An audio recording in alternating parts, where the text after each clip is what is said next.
कथा है। तत्पश्चात बोले एक दिन प्रातः काल का समय है, प्रातः काल की सुमधुर बेला है। भगवान की निद्रा टूटी, भगवान उठे। भगवान ने देखा कि आज रसोई में बहुत सा भोजन बन रहा है। माँ यशोदा से पूछा, मैया क्या बन रहा है?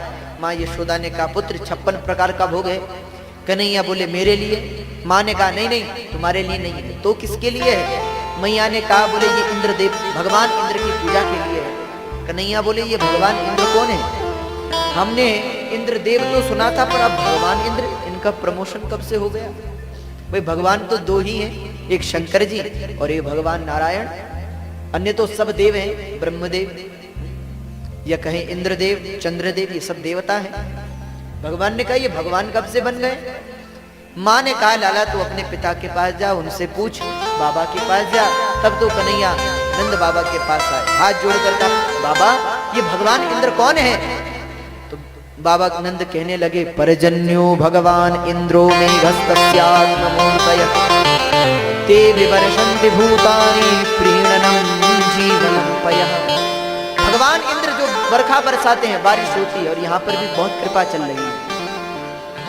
कल भी बड़ी सुंदर बरखा हुई थी कथा के पश्चात। इंद्रदेव, तो बोले ये वो इंद्रदेव हैं जो खूब बरखा बरसाते हैं। जब वो बरसा बरसाते हैं तो फसल होती है, उसे खाकर हम पेट भरते हैं, तो उनकी पूजा करते हैं। बाबा ने कहा, भगवान बोले तो इंद्रदेव की ही क्यों, वरुण देव की क्यों नहीं करते, वायुदेव की क्यों नहीं करते, अग्निदेव की क्यों नहीं करते? बाबा ने कहा कि वैसे तो 33 कोटि देवी देवता हैं, किस किस की पूजा करेंगे? भगवान बोले, इसीलिए मैं कहता हूं कि मूलम ही विष्णुर्देवानाम यत्र धर्मः प्रतिष्ठितः। देवताओं के मूल है भगवान विष्णु, हमें विष्णु की पूजा करनी चाहिए। विष्णु के आराध्य है ब्राह्मण, ब्राह्मणों की पूजा करनी चाहिए। और ब्राह्मणों को यज्ञ के लिए समिधा मिलती है, गाय से घी की आवश्यकता होती है, इसीलिए हमें गौ माता का पूजन करना चाहिए। और गौ माता को भोजन गोवर्धन से प्राप्त होता है, इसलिए हमें भगवान गोवर्धन की पूजा करनी चाहिए। तब तो गोवर्धन की पूजा के लिए सारे ब्रजवासी तैयार हो गए। हाँ, तो सारे ब्रजवासियों ने मिलकर बड़ी सुंदर गोवर्धन की पूजा की। यहाँ देवराज इंद्र ने कहा, बहुत समय हो गया, हमारा भाग नहीं आया। किसी ने बताया, महाराज इस बार उन्होंने आपकी पूजा नहीं की। तो किसकी पूजा की? बोले गोवर्धन की। तब तो इंद्र क्रोधित हो गए, हमें छोड़कर गोवर्धन की पूजा की। गणम सावर्धकम नाम हमें घानाम चांतकारिणाम इंद्रो प्राचोदयत् क्रुद्धो वाक्यं चाहे।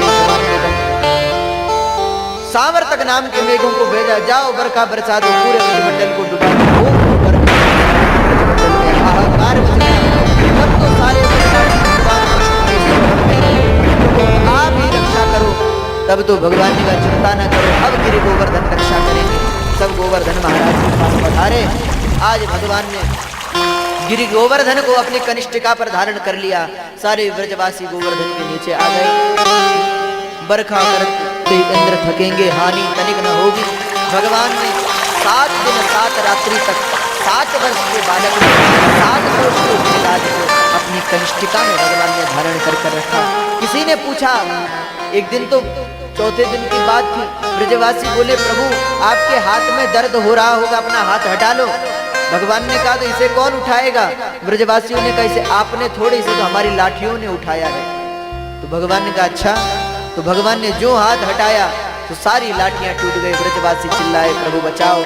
भगवान ने संभाल लिया गोवर्धन। अब तो ब्रजवासी बोले, प्रभु अगर ज्यादा हाथ में दर्द होगा तो हम दबा देंगे, पर हाथ मत हटाना। अगर हाथ हटा दिया तो हम सब दब के मर जाएंगे। पर इतना बल कहाँ से आया? एक बाल ने कहा, भगवान बोले, कछु माखन को बल बढ़्यो, कछु गोपिन करी सहाय। और श्री राधा जू की कृपा से मैंने गिरिवर लेकर उठाए। ये सब राधा जी की कृपा है, और राधा की कृपा के बल से ही मैंने गिरिराज को धारण किया है। यहाँ भगवान ने 7 दिन 7 रात तक भगवान ने गोवर्धन को धारण करके रखा। इंद्र को तो लगा कि गोकुल वृंदावन डूब गया होगा। अब जब बरखा बरसनी बंद हो गई, भगवान ने सब ब्रजवासियों को हटा दिया। भगवान गोवर्धन नीचे रखने लगे। इंद्र देखने को आए कि वृंदावन डूबा कि नहीं। तो क्या देखते हैं? बोले, यहाँ तो धूल उड़ रही है। तब तो इंद्र समझ गए, हो ना हो ये भगवान है। यहाँ इंद्र ने आकर भगवान से क्षमा मांगी है, भगवान की स्तुति की है, भगवान ने इंद्र को क्षमा किया। तो आइए हम सब लोग